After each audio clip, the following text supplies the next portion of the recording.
Hello everyone! Of course, this is Miss Anna, your best friend for all about the hardware. But today, wala po tayo ngayon sa hardware. Nandito po tayo sa Ninoy Aquino Park and Wildlife Center, na kung saan ang top grade po is nag-sponsor or nag-support po sa Wildlife Center, na kung saan matutunghayan po natin ngayon ano nga ba yung mga kalagayan ng Wildlife Center ngayon at yung mga inaalagaan at yung mga minamahal na mga hayop dito sa Wildlife Center. Ano? Tara! Maraming salamat sa Wildlife Rescue Center dahil pinili ninyo ang top grade bilang katuwang sa pagpapaganda ng mga kulungan ng mga na-rescue nating hayop mula sa iba't ibang panig ng Pilipinas. Isang malaking karangalan at hindi malilimutang pagkakataon para sa amin ang mapili sa ganitong uri ng advokasya.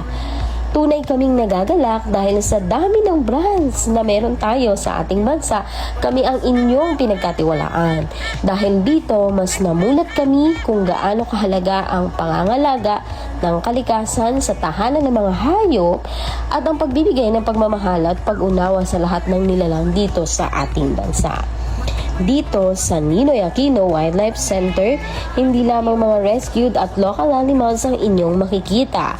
Maaaring kayong mag-relax, lumanghap ng sariwang hangin at mamasyal kasama ang inyong pamilya.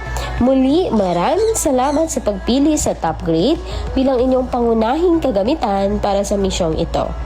Buong puso po ang aming tinatanggap at inaasahan namin ang marami pang proyekto kasama kayo sa hinaharap. Maraming salamat, Wildlife Rescue Center.